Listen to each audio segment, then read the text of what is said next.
За амар өндөө хаа. Сайхан үлдэж гин үү? Сайхан үлдэж байна хаа. За та минь өөрийгөө нэг сайхан нэр усаа, нутаг усаа сайхан хэлээд нэг танилцуулаач тий. Би Хинтээ аймгийн Өмнөдлөг сумын хүүхэд. Ловсон цэрэнгийн Мөнгөтгой гэдэг хөө байна. Сайхан гэлээлээ танилцаагаа танилцтаа сайхан байна тий. За бид нар бол өвөр гүнтийн цуслангийн одоо автобус унаанд хэд таарч сайхан танил болсон хүмүүс ээ тийм аа тий.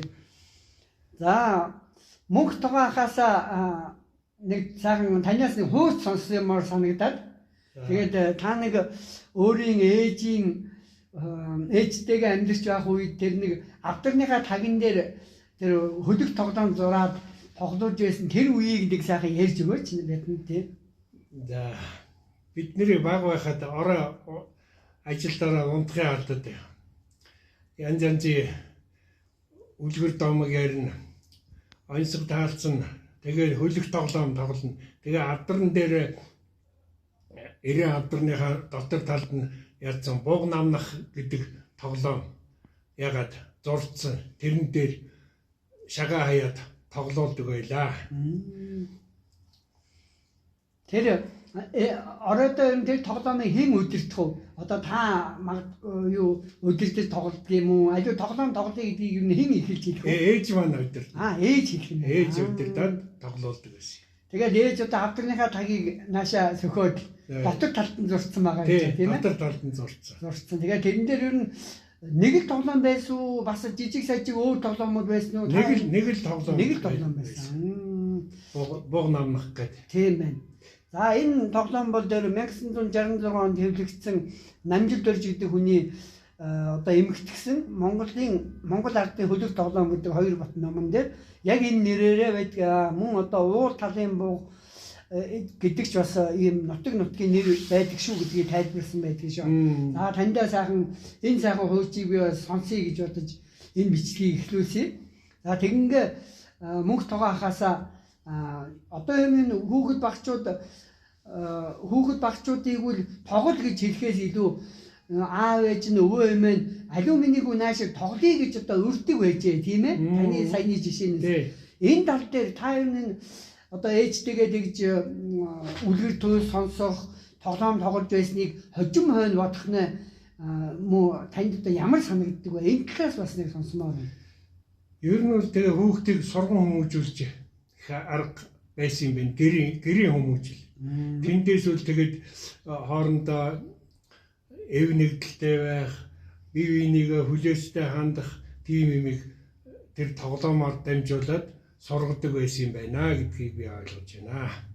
Тий, одоо энэ өндөрлгөөс харахад тийм ээ. Тий. Өнөөдөр та бидний бас нэг юм бүтээл 9-5 богц гээд нэртэй Монгол ардын хөлөг тоглоомноос нэг 9 хөлгийг ингээд сонгоод сайхан нэг юм дэвсгэр дээр оёод тэгээ энэ тоглоомын заавартай ингэж багтаасан бүтээлийг та өнөөдөр бүр зориуд өөрөө бүр тоглож үзье, үр ачтаа зааж өгье гэдэг бүр хөдөлж авлаа шүү дээ. Тэгээ танд ер нь ямар санагдаад яагаад энэ одоо таны сэтгэлд хүрв? Энэ талаас бас нэг өөрийн үнэлэмж, дүгнэлтээ нэг сайхан хэлнэ үү? Энэ хуучны энэ тоглоомыг сурч хүмүүжүүлэх гэдэг чинь одоо энэ гар утсаар тоглосноос энэ нэгээр тоглох нь одоо оюун ухаан хөгжөөд янз янзын юм сураад хоорондоо одоо эв нэгдэлтэй байна. Гар утсаар тоглоход бол юу да ганцаараа л тоглоно.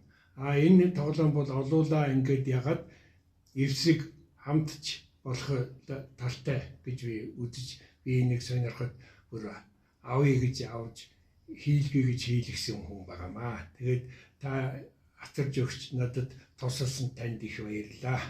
За Мөнгөтгой хатаач гэсэн бас энэ бидний тэр нэвтрүүлгийг үзээд санаа төрөөдгүй энэ чинь ямар чухал үлээ гэж эргэн санаад одоо энийг би хэрэгжүүлээ цаг нь болжээ гэд бүр зориуд юм сайхан өөртөө зорилт тавиад тэгээд ирэх өдрүүдэд үр ач чинь одоо зуныхаа өвлийнхаа амралтаар байна уу хавар цагийн сургуулийн завсарлага за тэгээ бүр цаашдаа зуны амралтаараа ингээл өвөө эмээ дээрээ зориод ирэхэд алюминий хүн наашаа өрөөд иргээл хамт тоглонгоод ястай хэлье гэж бодож байсан, сургая гэж бодож байсан тэр захиас тэр сайхан сургаал юм зааж өгөх юм байна шүү дээ. Тийм ээ тоглоомтой нь хослуулаад хэлээд авах юм байна. За таныхаа энэ сайхан нөр их хөдөлмөрт энэ одоо өвөө эмээгийн үүргээ сайхан нэр төртэй биелүүлэхийн үйлсэд өндөр амжилтыг хүсье. За баярлалаа. Тэгээ энэ хэрээрээ одоо таны минь сайхан олон сайхан үр ачтай нэр сайхан хүн бол төлөвших энэ сайхан зам нь зурайх болтугай тийм ээ далтан байх болтугай. Эрүүл дүүрэн байга. Гэлээлаха. За би мөнх тогоо гэдэг энэ цагаан ахтайгаа энэ яриаг хийж мөн одоо цуслангийн найзууд байснаа өнөөдөр сайхан дурсаж за цаашдаа энэ Монгол тоглоомоор холбоотой байх энэ сайхан үе таалгаа өнөөдөр сайхан зөвлөө. Тэгээ таньдаа сайхан эх өдрүүдэд энэ сурч мэдхийн төлөө өөрийгөө илүү сайхан хөгжүүлэхийн төлөө энэ үйлсэд сайхан өндөр амжилтыг дахин хүсье. Баярлалаа. За залуус дүүнэртээ бол та аль хэдүр хэллээ шүү дээ. Тоглоом гэдэг бол одоо эв найрамд ах トゥ угийн харилцаа, ураг удмын энэ харилцааг бэхжүүлдэг юм байлээ шүү. Би тэгж ойлголоо гэх тийм ээ. Энэ их чухал санаа байна. За далимд энэ бас энэ бичлэгэнд оруулах хэрэгтэй гэж бодлоо. Та ер нь шагаагаар ер нь хэдэн тоглоом тоглож чаддаг бол шагаагаар тоглодог тоглоомуудаа ер нь нэрлүүлэр нь та нэг хэлээд гэж. Тэгээд өөрөө ингээд санаж байгаа нэг хоёр нэрийг хэлээд тий. Шагаагаар тоглоход шагалзан гэж байдаг юм. За бурдаагаар. Тэгээ морь уралдна гэж байна. За тэгээд таалцсан. За тэгээд одоо морь уралдах таалцсан. Түрүүн хамгийн хэлсэн нэг. Тэгээд өнөө нэг хөлөгтэй тоглоом одоо тэр нэг юу байна? Ясмэлхий, алаг мэлхий. За тий яг байна. Тэгдэг байсан. Тэгээ энэ ягаад би сая шагааг оруулж ирв гэхээр мөнх тугааха. Энэ нөгөө гарын авлагны хамгийн арын нүүрэн дээр нь 4 шагаагаар 15 тоглоом тоглох гээд нэг 3-4 тоглоом бичээд үлдээгээд бусдыг бичээгүй байгаа шүү. За. Тэр ямар учиртай вэ гэхээр энэ шагаагаар энэ монголчууд 60 гаруй тоглоом тоглодог гинэ. Хөлөг тоглоом гэхэд нэг 100-аад хөлөг тоглоом байгаа гинэ. Тэгээ монголчуудын тоглодог байсан тийм ээ.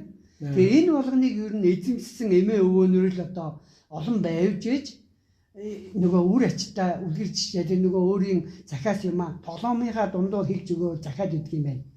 Тэгээ сургаад өгдөг юм байна. Өөрийн мэддэг чаддаг зүйлийг л одоо хүн зааж өгөхдөө аливаа юм зааж өгье гэж хэлдэггүй тоглоомоо зааж өгөөд өгдөг юм биш үү? Тэгээ би энэ танийгаа бас цаашдаа тэр нөгөө 4 шагаа одоо 4 гэдэг чинь 8 шагаа гарууд бүр олон тоглоом тоглоно. Тэгэхээр 4хэн шагаагаар л одоо 15 тоглоом тоглох юм боломж байгаа гэж хэлээ шүү. Энэ талаар бас сайхан бас олж мэдэж нөгөө хөлөг тоглоомоос сурахын хажуугаар дахин нэг бас юм нэм сурах нь биш. Тэгээд энийг бас танд бас нэг санд сэрүүлээ. Тэгтэл гарын авдгаа ингээд уншаад ээжсэн чинь хамгийн ард нь одоо юун тоглоом ороод ирв шагаа гэдээ ороод ирвгээд гайхгүй гэж одоо бичлэгэндээ оруулчлаа шахаа. За ингээд энэ өдрийг сайхан бид хоёрын ах бидний сайхан хөөж яриаг сонсож өнгөрөөж байгаа Монгол түмэн тэр монголчуудаа тоглодог 160 гаруй тоглоомыг сайхан ухаж нээж сайхан сурч мэдээрэй гэж хүсье. Баярлалаа та бүхэнд. Баярлалаа.